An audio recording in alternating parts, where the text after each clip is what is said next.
같이 일어나셔서 우리 찬양 드리면서 알려드리겠습니다. 하나님께 드립니다. 주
그는 겸손하여 나귀 곧 몽인을 매는 짐승의 새끼를 탔도다 하라. 앞으로 가고 뒤에서 따르는 무리가 소리 높여 이르되 호산나 다윗의 자손이여 찬송하리로다. 주의 이름으로 오시는 이요 가장 높은 곳에서 호산나 하더라. 아멘. 사랑의 하나님, 오늘은 예수님께서 십자가를 지시려고 예루살렘 성으로 들어가신 종료주일입니다. 예수님께서는 정복자와 같이 군마를 타고 입성하지 않으시고 섬기는 종이 되어 나귀의 새끼를 타고 오셨습니다. 저희도 예수님을 본받아 섬기고 봉사하고 희생하는 삶을 살기를 원합니다. 예수님을 맞이하는 백성들이 종려나무 가지를 흔들어 환영했던 것 같이 저희도 두 손을 높이 들고 마음을 활짝 열어 예수님을 영접합니다. 앞에서 가고 뒤에서 따르는 우리가 호산나를 외치며 예수님께 합당한 영광을 돌렸던 것과 같이 저희도 이 시간 예수님만 찬양하며 예수님께만 영광을 돌리기를 원하오며 예수님의 이름으로 기원하옵나이다. 아멘.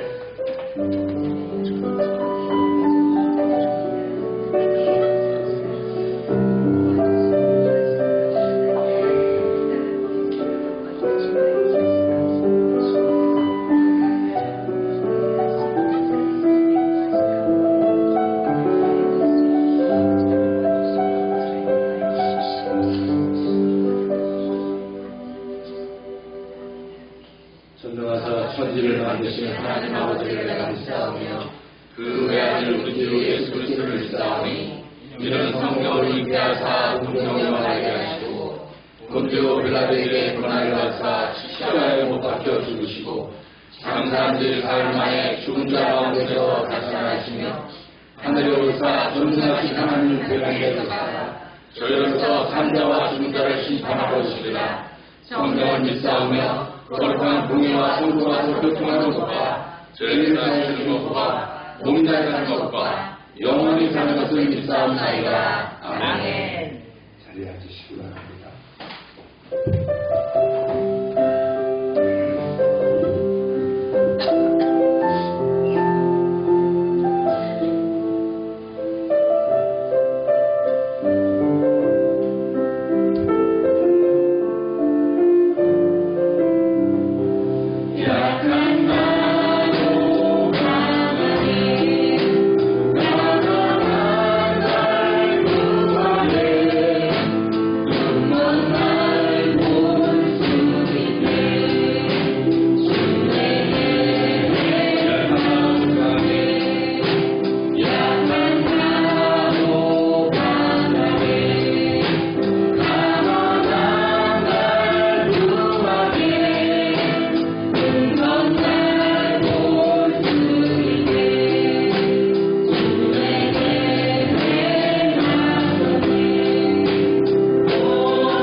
주님은 십자가를 지시기 위해서 이제 한 주 남겨놓고 예루살렘 성에 어린 나귀를 타고 들어가셨습니다.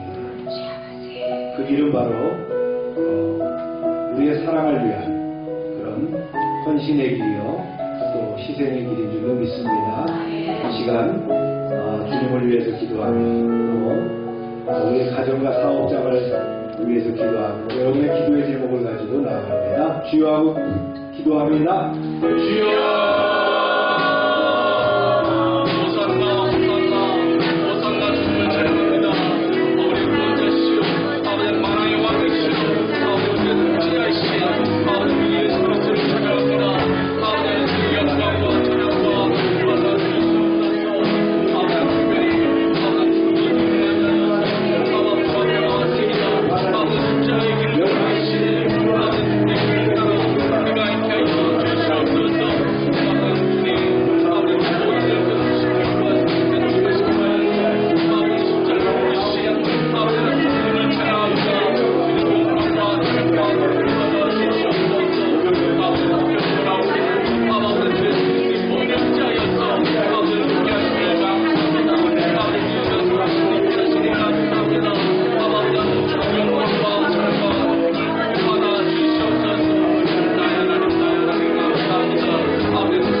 한 주 전에 전 주일을 종료주일로 예수님이 나귀를 타고 예루살렘에 입성하실 때 호산나 장동왕의 이로다 주의 이름으로 오시는 이여.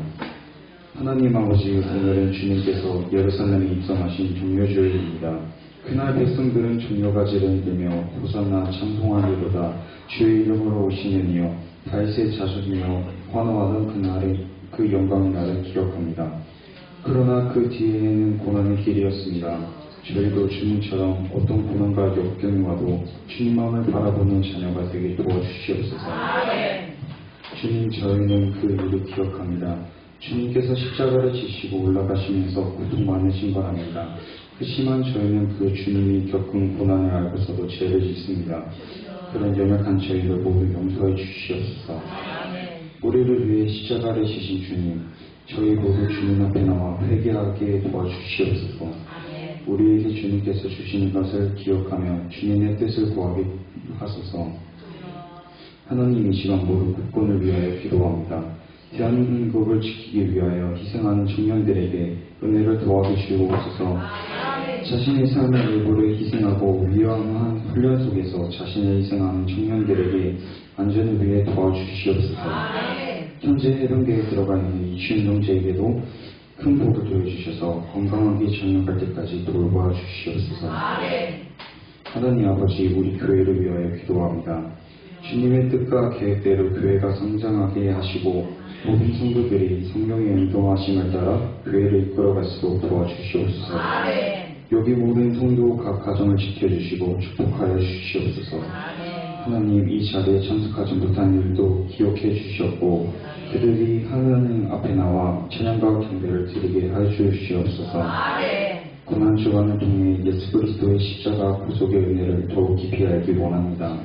부활의 소망을 바라보며 믿음으로 한 주를 보내게 해 주시옵소서. 예수 그리스도 이름으로 기도드립니다. 아멘.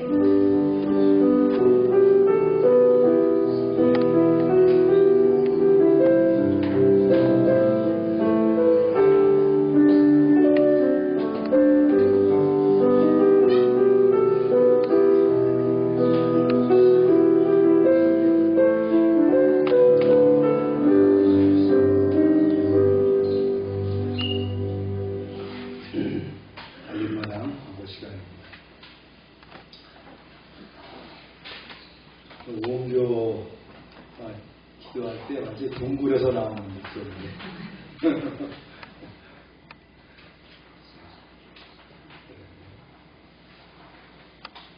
군대 간 치훈이가 이제 한 주가 되니까 한 주 됐나요?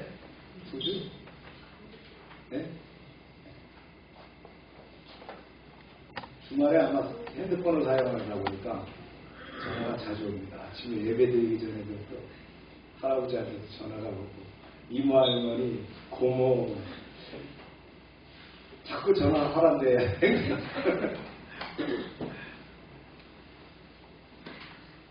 해드는 게 좋아졌다. 오늘은 종료주일이고요. 다음 주일은 부활주일입니다. 오늘 주의 만찬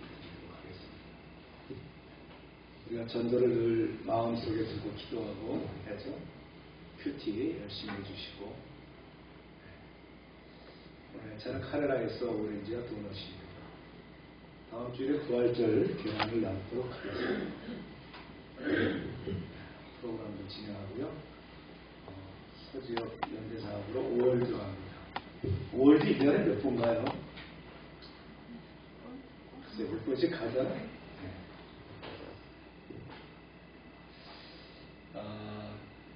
참빛 선교에서 그 최동 선교사님이 답답초등학교 성경 공부 또 했다라고 한 주에 한 번씩 하시니까 사진도 올려놓고 그랬는데 초등학교 종무식이 있어서 참석한답니다.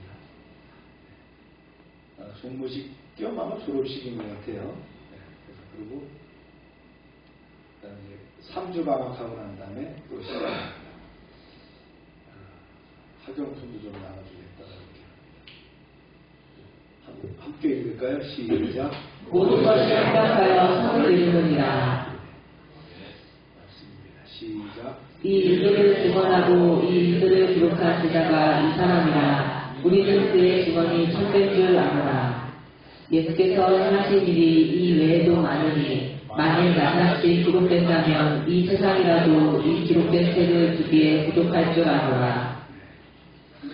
기도합니다. 하나님, 오늘 말씀을 듣겠습니다. 오늘 말씀을 통해서 주님의 생각과 주님의 뜻과 주님의 의지를 저희가 알게 하시고 주님의 인도하심에 따르는 그런 말씀이 되게 하여 주시옵소서. 예수님의 이름으로 기도합니다. 아멘. 종료주일이죠. 우리 기독교에서는 매우 중요한 절기 중에 하나입니다. 부활절 전주일이다 그랬어요. 사순절의 마지막 주일이다. 사순절이라고 하는 것은 우리 정통 기독교 행사하고는 아닙니다. 사순절은 카톨릭에서 유래된 겁니다. 제가 매일 자주 얘기하죠. 우리는 에브리데이 종료주일, 그죠? 에브리데이 부활주일이라. 그게 기독교의 정신이라고 볼 수 있어요. 그래서 저도 이제 상한학교에서 생독 생활할 때에 그 천주교 신앙을 한 2년 가까이 이렇게 했던 기억이 나요. 그때 보면 사순절에는 순한 기약 다다르니 이 찬양을 매주 합니다. 그러면서 4주 동안에 이렇게 의식을 하죠. 좀 카톨릭 같은 경우는 리철이라 그러죠. 의식 중심의 예배. 이 의식 중심의 예배를 가장 많이 따라서 하는 그 개신교 종파 중에서 하나가 감리교입니다. 네. 정통 기독교에서는 뭐 종료주일이다, 부활주일이다 하나의 절기일 뿐, 뭐 사순절이 있고 말이죠. 그래서 색깔이 다르고 뭐 이렇게 그것마다 다르다 이렇게 하는 건 아니다는 거예요. 그냥 여러분들이 종료주일의 의미를 되새기면 돼요. 예수님이 그 예루살렘에 새끼 나귀를 타고 들어가셨어요. 스가랴 9장에 나오는 말씀처럼 말을 타고 들어가셔야 당당할 텐데 새끼 나귀를 타고 들어가시니까 많은 사람들이 나와서 종려바지를 가지고 흔들었습니다. 종려바지를 가지고 나오는 그런 그 전통은 이스라엘의 전통입니다.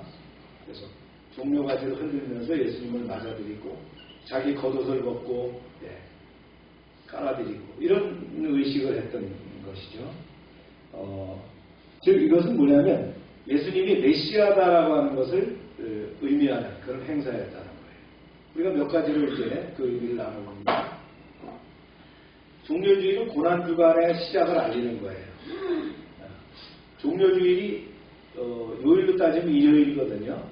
그 다음에 이제 월요일부터 금요일까지 쭉 진행되는 행사가 있잖아요. 이게 이제 고난주간, 패션위크 혹은 홀리위크라고 하는 이 기간에 통상 기도회를 하게 됩니다. 특별 기도회를 하게 되는. 저희는 뭐 매일 7시 기도하죠. 월금. 그래서 패션위크를 시작하는 그런 날이다라는 거예요. 즉 십자가 고난을 여정이 시작되었다는 의미가 있습니다. 두 번째는 종료가지로 맞이하는 예수님은 세상의 왕이 아니라는 거예요. 하나님의 뜻에 순종하는 고난의 종이었다. 그 다음에 화려한 입성 뒤에는 뭐가 있었어요? 배신과 십자가 고난. 그래서 겉으로 보기에는 아주 영광스러운 그런 것 같지만 이건 사실 뭐예요? 진정한 구원의 길이었다. 우리는 그 의미를 되새겨야 됩니다. 성도들이 호산나를 외치면서 예배하는 날이었습니다. 기쁨과 경배가 중심이 되지만 사실은 뭐예요? 고난을 준비하는 그런 마음이 필요하다. 할렐루야. 국민일보를 보니까 부활주일과 종료주일에 영상 사용하는 것을 자제하자. 이렇게. 왜냐하면 그런 의미도 있는 것 같아요. 영상 중심으로 하다 보니까 이 고난주간이나 부활주일에 대한 것들이 희석되지 않느냐 그런 아마 해석이었던 것 같은데 영상을 한번 보고 싶어도 우리 영상을 잘 못 보는 사람 때문에 제가 아픕니다. 꼭 그런 의미는 아니지만 영상보다는 여러분들이 실질적으로 고난주간과 부활주일에 대한 것들을 좀 의미를 되새겼으면 좋겠고요. 오늘 말씀은, 오늘 메시지는 요한복음의 마지막 부분을 설교함으로써 종료주기를 대신하고자 합니다. 읽어볼까요? 시작. 이 일을 증언하고 이 일들을 기록한 자가 이 사람이라. 우리는 그의 증언이 참된 줄 아노라. 네. 작년 3월 말부터 시작했더라고요.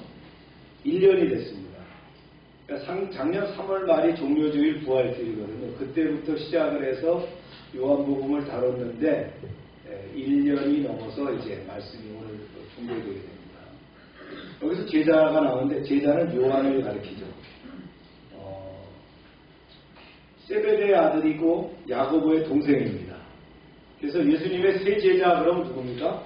베드로, 요한, 야고보인데 야고보의 동생이에요. 요한은 사실은. 그런 것을 여러분들 좀 참고를 해주시고요. 요한복음과 요한 1서, 2서, 3서 또한 성경의 마지막 기록이 뭐죠? 계시록까지. 신약 성경이 27권이라면 요한이 쓴 책이 몇 권이에요? 5권이에요. 네. 대단하죠? 요한이 쓴 책이 5권이다. 27권 중에서. 사도 요한의 책이었다. 요한이 여기서 뭐라고 얘기합니까? 우리는 그의 증인이 참된 줄 아노라. 우리라는 표현을 써요. 우리. 여기서 이제 우리라고 하는 의미를 뭐 여러 가지로 해석할 수 있겠죠. 요한이 쓴 우리는 그런 우리일 수 있겠어요. 요한 공동체, 그죠? 요한을 따르는 공동체. 특히 에베소를 중심으로 한 공동체라고 볼 수 있지만 또 확장해서 광의로 얘기하면 어딥니까? 우리라는 건 지금 성경을 보는 이 시대의 열방교회 성도들까지 우리로 포함될 수 있다. 그러면서 25절에 이렇게 얘기합니다. 시작. 예수께서 하신 일이 이 외에도 많으니 만일 낱낱이 기록된다면 이 세상이라도 이 기록된 책을 주기에 부족할 줄 아노라. 예수님이 3년 공생에 행하신 일은 굉장히 많겠죠. 그런데 그걸 낱낱이 기록하면 이 책을 어디다 둘지 못할 만큼 많아진다는 얘기예요. 그러면서 이 얘기는 뭐냐면요. 중요한 기록만 했다. 사복음서 중에서 그 요한복음과 공관복음으로 나누잖아요. 그러니까 공관복음보다 맨 마지막에 작성을 합니다. 공관복음이라고 하는 건 마태, 마가, 누가복음인데 이 중에서 신학적으로 제일 먼저 쓰여진 책이 어느 책이라고 봐요? 마가라고 봅니다. 마가복음의 텍스트를 이용해서 누가복음이 북이 되고요. 그 다음에 마태복음이 쓰여지게 돼요. 그런데 공관복음, 같이 봤다라는 거 하는 공관복음이 마태, 마가, 누가라면 따로게 봤다는 것이 뭐예요? 요한복음이라는 얘기예요. 이 요한복음은 맨 나중에 쓰여졌죠. 왜냐하면 요한이 노년에 썼기 때문에 이 복음서가 제일 나중에 쓰여지다 보니까 앞에 쓰여진 내용들은 또 쓰지 않는 것을 원칙으로 했어요. 그래서 없는 내용들과 그 다음에 이 요한이 본 그 예수님의 그 신학적인 면과 논리적인 면을 아주 같이 썼어요. 여기다가 빛, 어둠, 생명, 또 죽음, 사랑, 그 다음에 미움, 빵, 떡이죠. 물, 이러한 주변의 일상적인 것들을 복음으로 명쾌하게 받아들일 수 있도록 쓴 책이 바로 요한복음이다. 저도 목회를 하면서 요한복음을 언제 한번 꼭 강의를 한번 해봤으면 좋겠다. 그런데 지난 1년간 이렇게 요한복음을 강의할 수 있어서 너무나 참 감사하고요. 제가 부족해서 여러분들한테 충분히 이렇게 전달하지 못했을지 모르지만 요한복음은 그런 비중 있는 책이라는 것을 여러분들이 이해해 주시길 바랍니다. 그렇다고 요한복음서 중에서 요한복음이 최고야 이런 뜻은 아니고요. 맨 마지막에 쓰여진 그런 의미적인 것이 있다라는 것이. 그리고 요한은 또 자기 자신을 일컬어서 뭐라고 했어요? 예수님이 가장 사랑하는 제자다라고 얘기했잖아요. 사랑을 많이 받은, 예수님의 사랑을 많이 받은 요한으로서의 그 기록이 있다라는 거죠. 자, 이 말씀을 좀 정리해 볼까요? 예수님이 하나님의 아들 예수 그리스도이심과 누구든 그를 믿는 자는 영생을 얻게 된다는 사실을 증거하고 있는 요한복음은 오늘 이제 본문을 끝으로 대단원의 막을 내립니다. 앞에 제가 읽었던 예수 그리스도가 하나님의 아들 되심과 영생을 얻게 하려는 사실, 이것도 요한이 20장에 쓴 내용이에요. 요한복음은 난 이렇게 해서 썼다라고 자기가 기록했던 내용이죠. 그래서 오늘 본문의 내용은 앞에 얘기했던 20장 30절과 31절과 밀접한 관계를 가지고 있다. 요한은 예수님의 생애와 교훈에 관해서 기록한 자신의 복음서를 마감함에 있어서 자신이 주님의 특별한 사랑을 한 몸에 받았으며 그리고 누구보다도 주님을 가까이에서 섬겼다는 사실을 강조합니다. 이러한 사실은 요한복음이 상상이나 구전에 근거한 기록된 것이 아니라 생생한 체험과 목격에 따라서 기록되었음을 강조해 줍니다. 세리마태가 누구예요? 레위지요. 물론 예수님의 제자이기도 했지만 요한이 가장 가깝게 모셨다는 건 사실이에요. 그죠? 마가나 누가나 예수님의 직계 제자는 아니었죠. 그죠? 그래서 요한이 가장 정확하게 봤다. 근데 여러분들이 작성한 공간 복음이 있지만 나는 이것보다 좀 더 다른 차원에서 작성해야 되겠다는 의도를 가진 것이 바로 요한복음이다. 그렇기 때문에 요한복음의 기록자인 사도 요한은 자신의 증거가 참되다고 자신 있게 말하고 있는 거예요. 실상 만약 요한복음에 기록된 내용들 가운데 억지로 꾸며낸 부분이 있거나 터무니없이 과장된 부분이 있다면 당시 여전히 생존해 있던 많은 사람들에게 반박당할 수 있었을 것이다. 그렇죠? 왜냐하면 상당한 시간이 지났잖아요. 예수님이 십자가에 죽으시고 부활하신 지 한 50년 지나고 난 다음에 적었으니까 아직 살아있는 사람들이 있잖아요. 그 사람들에게 반박당할 수 있었기 때문에 정확하게 쓰려고 노력을 했다. 하지만 사도 요한은 요한복음의 그 진실성과 신빙성에 관한 증인들의 보증을 제시하고 있을 뿐만 아니라 요한복음이 결코 조작, 과장된 것이 아니고 오히려 예수님의 수많은 행적 중에서 지극히 일부만 선별적으로 기록한 것을 밝히고 있는 거예요. 아무튼 이상과 같은 그 본문도 증거하는 모든 성도들을 예수 그리스도에 대한 올바른 신앙으로 이끌고 또 하나님께서 예배해 놓으신 구원의 축복을 누리도록 만드는 데에 전혀 부족함이 없는 완전 무결하고 정확무오한 영적 안내서이며 또 하나님의 진리의 말씀이다라는 것을 강조하고 있다. 아멘입니까? 아멘. 그러므로 우리는 육신의 생명을 유지하기 위해서 날마다 밥을 먹듯 우리의 영혼을 강건하기 위해서 날마다 어떻게 해요? 영의 양식인 성경의 말씀을 부지런히 섭취해야 할 것이다. 할렐루야. 최근 들어서 트롯 그 축제를 많이 했죠. 그래서 그 경연대회를 많이 했습니다. 제가 그걸 좋아해서 늘 보다 보니까 머릿속에 뭐가 맴돌아요? 옥수수밭에 당신을 묻고 이런 가사가 생각나는 거예요. 그러니까 여러분 말씀이 그래요. 우리가 늘 성경을 가까이 하면 뭐가요? 성경 말씀이 떠오르죠. 찬송이나 찬양을 들으면 뭐가 떠올라요? 찬양이 떠오르는 거예요. 저 운동하고 갔다 오다가 갑자기 옥수수밭에 당신을 묻고 뭐 이런 게 떠오르는데 이게 내가 왜 그러지? 내가 목사인데? 그래요. 어디에 내가 관심을 갖느냐. 늘 여러분들이 아침 저녁 그죠? 하나님의 말씀과 기도에 함께 하시기를 축복합니다. 아멘. 오늘 말씀의 적용인데요. 읽어볼까요? 시작. 예수께서 어르신을 보고 말하되 보라 하나님의 어린 양이로다. 두 제자가 그 말을 듣고 예수를 따르거늘. 요한복음 1장에 나온 말씀이에요.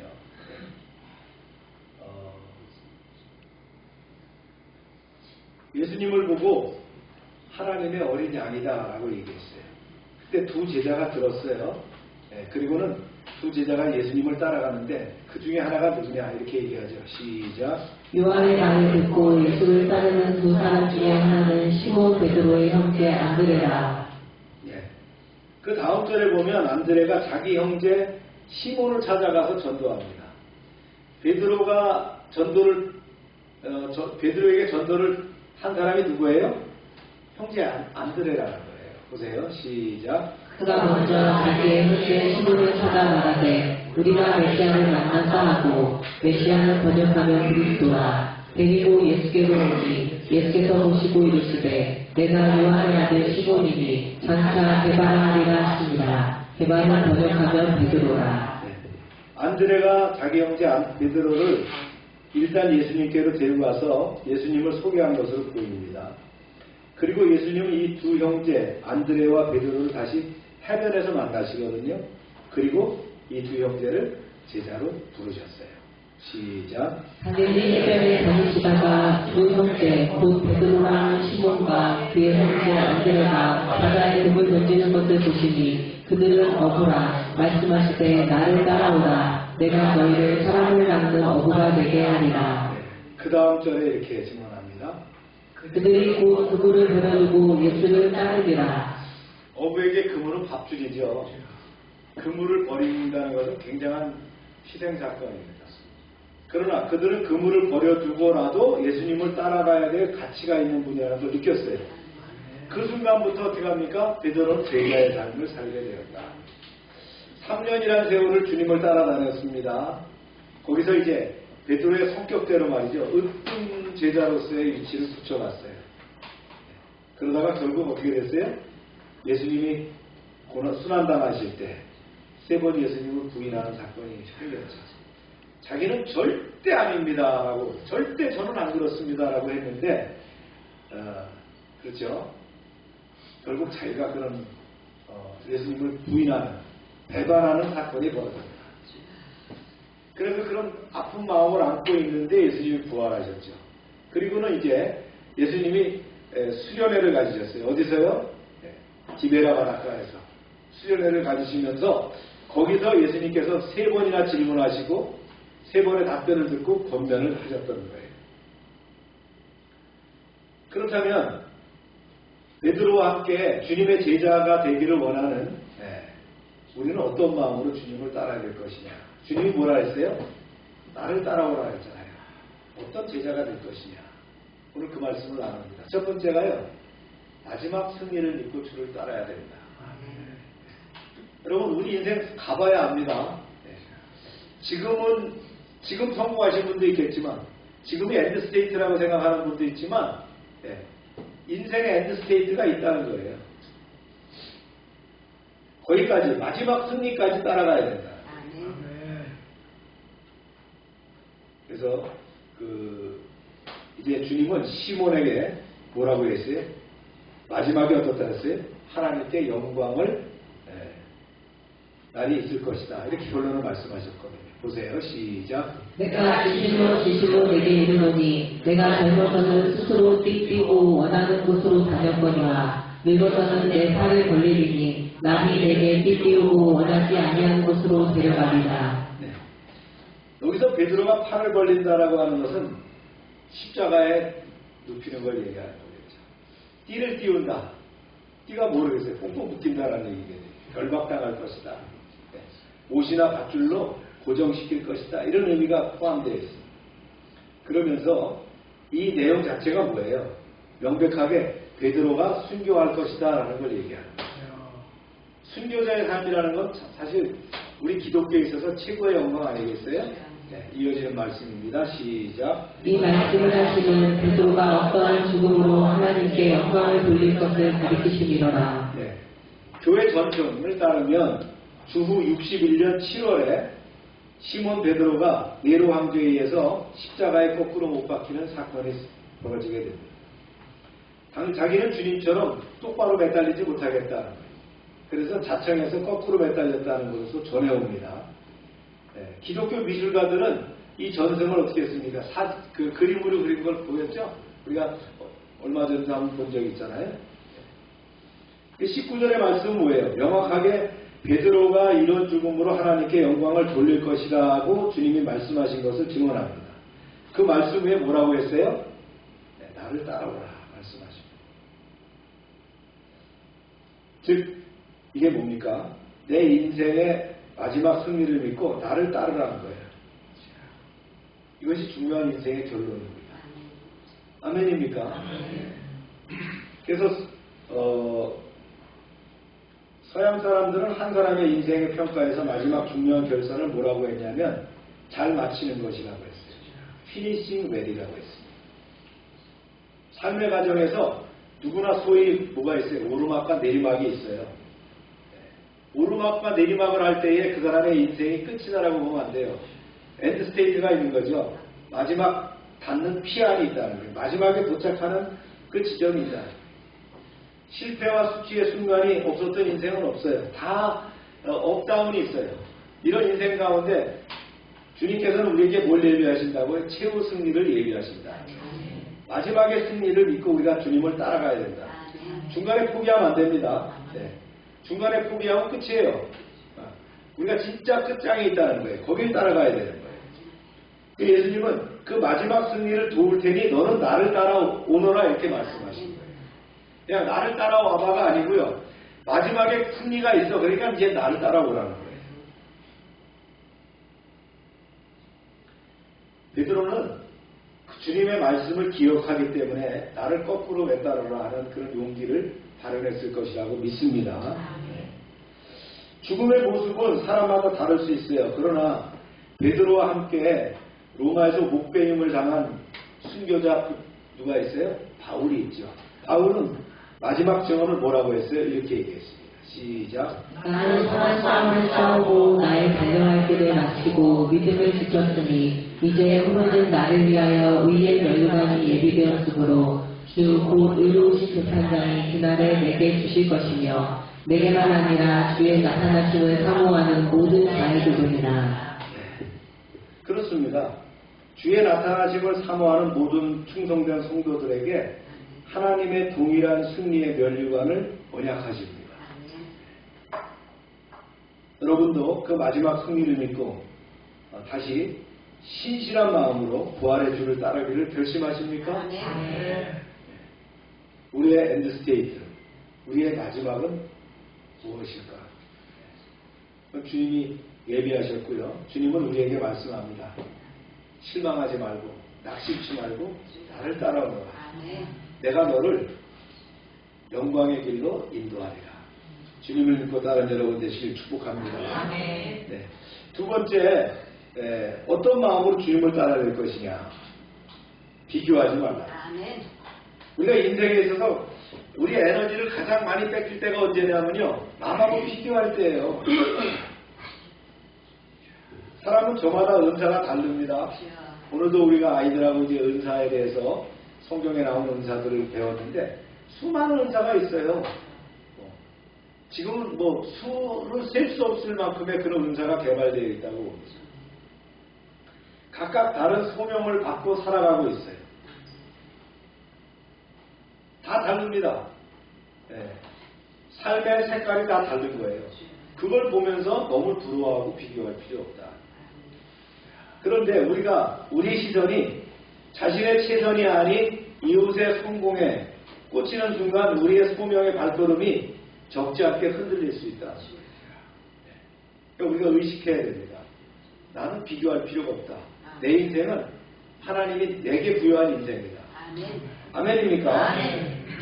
지금 사도 베드로가 그런 경험으로 교차점에 서게 됐는데 오늘 본문 20절에 보니까 사도 베드로가 부활의 주님을 만나서 자기 영광스러운 최후의 예언을 받은 그 장면에서 시선을 어디로 돌렸어요? 요한에게 돌린 거예요. 보세요. 시작. 이에 베드로가 그를 보고 예수께 여짜오되 주님 이 사람은 어떻게 되겠사오나이까. 이 사람은 누구예요? 요한입니다. 요한은 어떻게 되겠습니까? 이게 물었어요. 아니 지금 네 엔드스테이트가 영광스러운 삶이야. 내가 너에게 영광을 부여할 거야. 나를 따라와라고 했는데 주님 얘는 어떻게 되죠? 이렇게 물었다고 얘기해요. 참 재밌죠? 보세요. 시작. 예수께서 이르시되 내가 언제까지 그를 머물게 하고자 할지라도 내게 무슨 상관이냐. 너는 나를 따르라.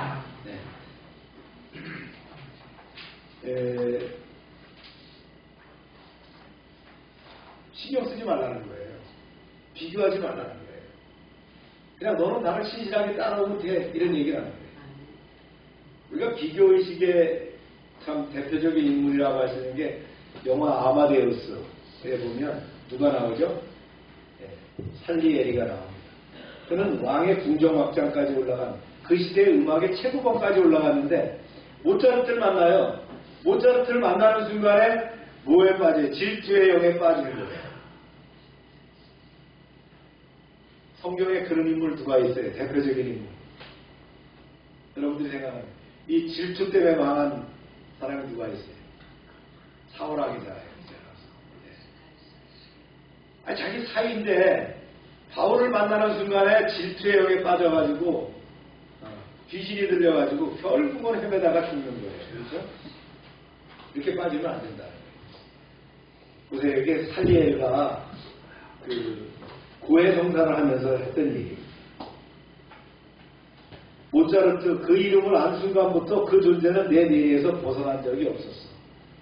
여러분 이런 그 비교의식에 빠지지 마시기 바랍니다. 네. 나는 최고의 나예요. 남하고 비교할 필요가 없다는 거예요. 우리가 예수 믿고 구원받은 자로서 나는 최고의 나를 만드신 거예요. 이 비교의식에 빠져서는 안 된다.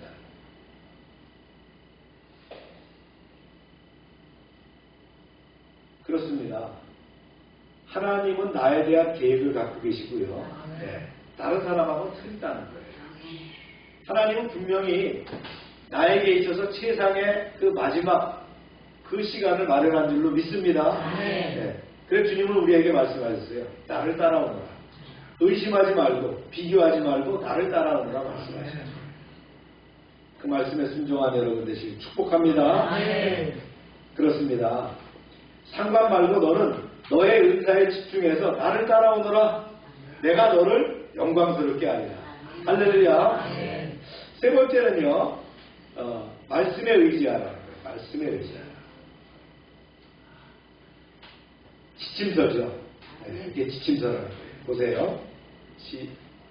시작. 이 일들을 증언하고 이 일들을 기록한 자가 이 사람이라. 우리는 그의 증언이 척될 줄 아노라. 예수께서 행하신 일이 이 외에도 많으니 만일 낱낱이 기록된다면 이 세상이라도 이 기록된 책을 듣기에 부족할 줄 아노라. 네, 요한이 그렇게 기록했어요. 그러면서 20장 31절에 이렇게 얘기했어요. 시작. 오직 이것을 기록함은 너희로 예수께서 하나님의 아들 그리스도이심을 믿게 하려 하며 또 너희로 믿고 그 이름을 힘입어 생명을 얻게 하려 함이니라. 네.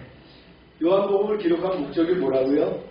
예수님이 하나님의 아들이심, 하나님이라는 것을 믿게 하는 것이고 그 이름을 힘입어서 영원한 생명을 얻게 하려 하십니다. 이게 바로 요한복음의 기록 이유라는 거예요. 그러면서 여기에 뭐가 있어요? 성경 계시의 충족성, 완전성이 여기에 담겨있다.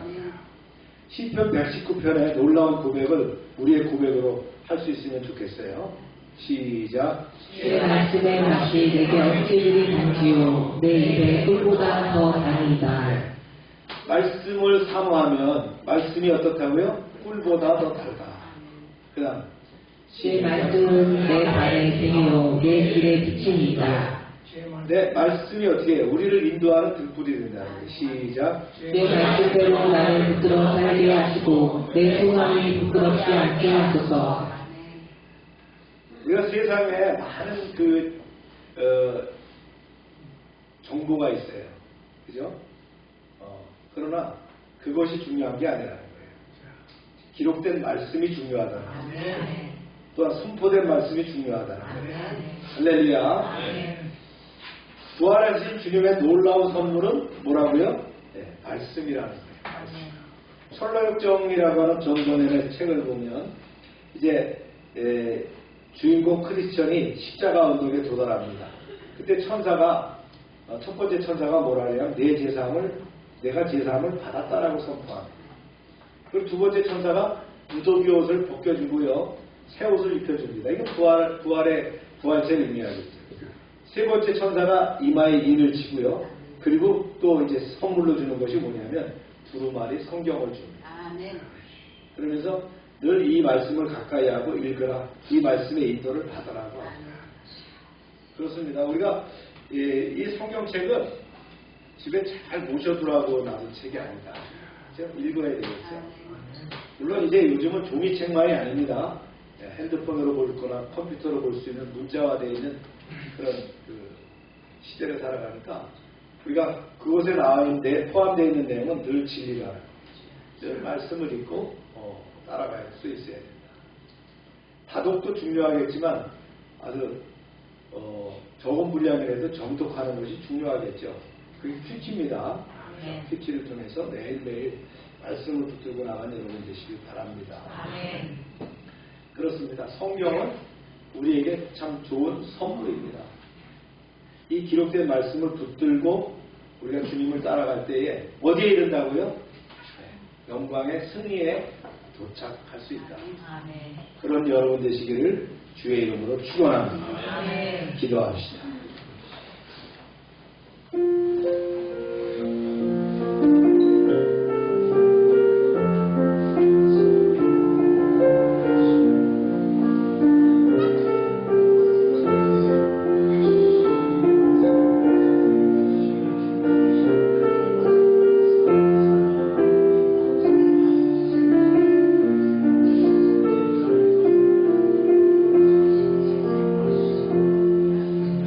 참 좋으신 하나님, 종료주의를 맞아서 주님의 예루살렘 일성을 묵상하며 영광의 외침 속에 감춰진 십자가 길을 다시금 마음에 새깁니다.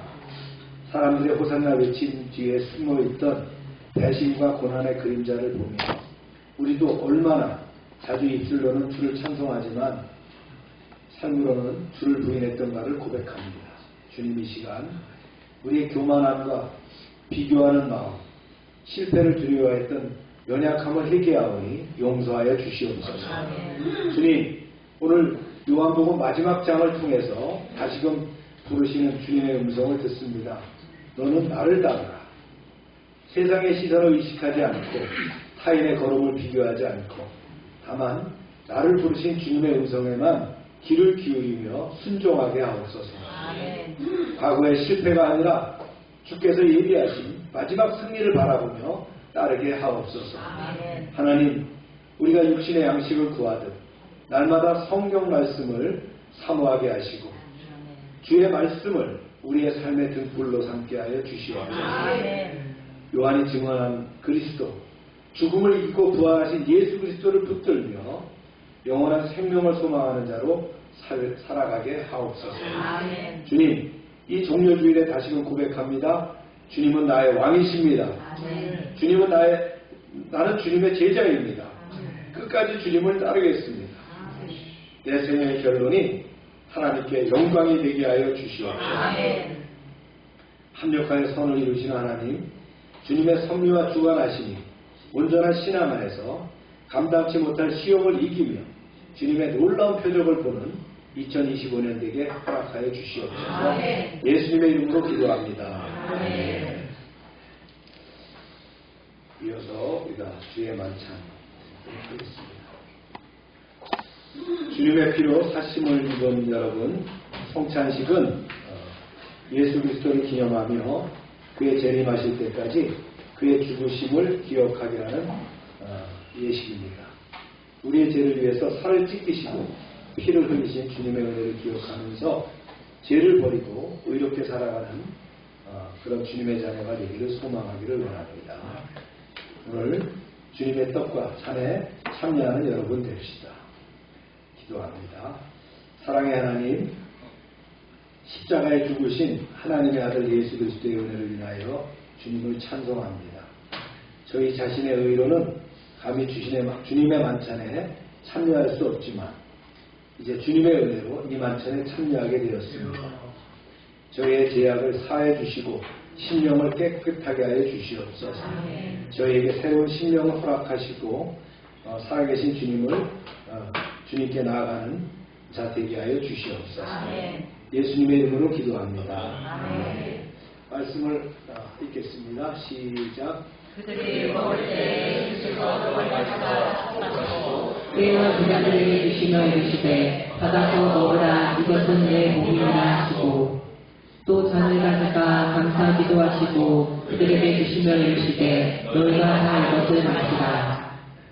이것은 죄사함을 얻게 하려고 많은 사람을 위하여 흘리는 바 나의 피, 곧 언약의 피니라.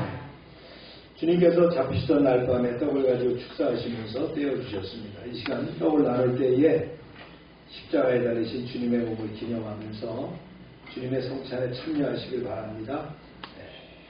사랑하시는 주님, 주님이 떼어주신 떡을 받아 먹습니다. 이 떡을 통해서 속죄의 은혜를 더 깊이 깨닫게 하시고 영생을 얻은 자로 굳건하게 살게 하여 주시옵소서. 예수님의 이름으로 기도합니다. 아멘.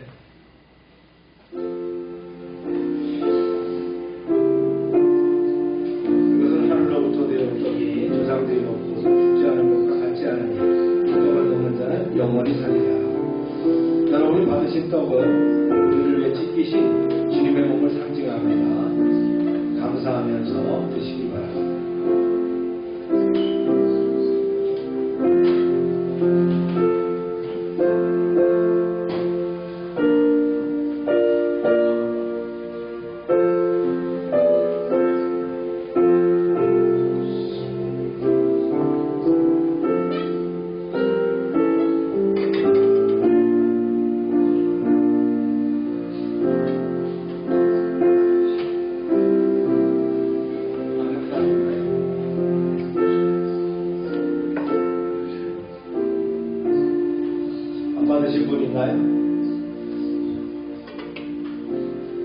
주 예수께서 식후에 잔을 가지사 축사하신 후에 제자들에게 주시며 가라사대 너희가 다 이것을 마시라. 이것을 제사함을 얻게 하였고 많은 사람들을 위하여 흘리는 바 나의 피 언약의 피니라 하셨습니다.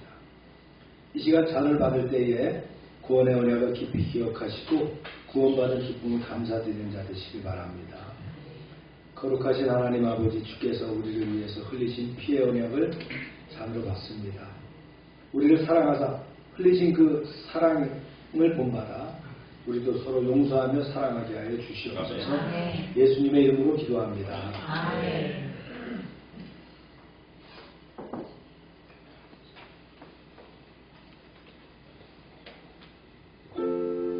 우리가 지금 받았는 이 잔은 우리를 위하여 흘리신 주님의 피를 상징하는 잔입니다. 다 같이 감사함으로 마시길 바랍니다.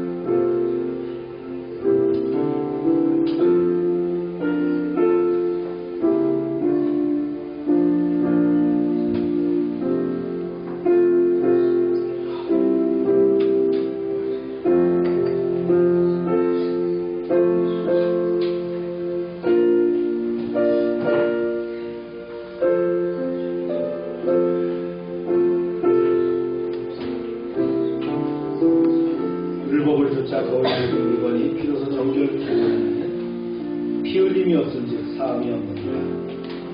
예수께서 이르시되 인자의 살은 먹지 아니하고 인자의 피를 마시지 아니하면 너희 속에 생명이 없느니라 하셨으니 이 잔은 생명의 참된 운명입니다. 잘 안 받으신 분 있으시나요?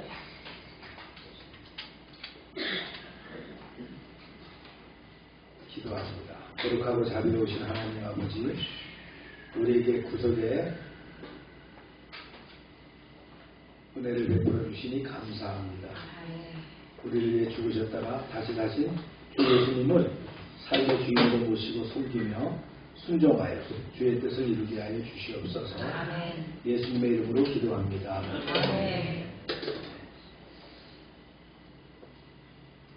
성찬식을 마치겠습니다.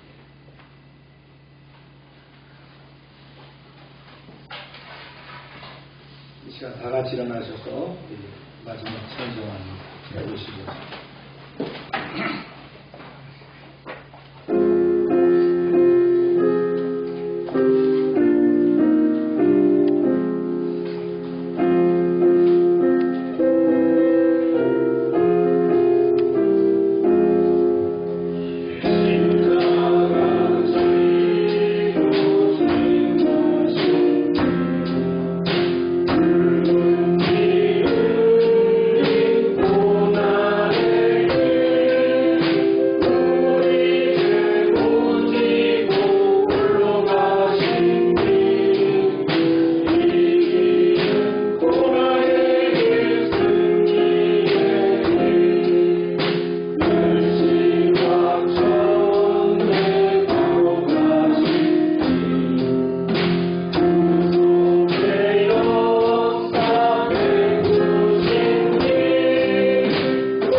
하나님 아버지 치료를 위해서 기도합니다.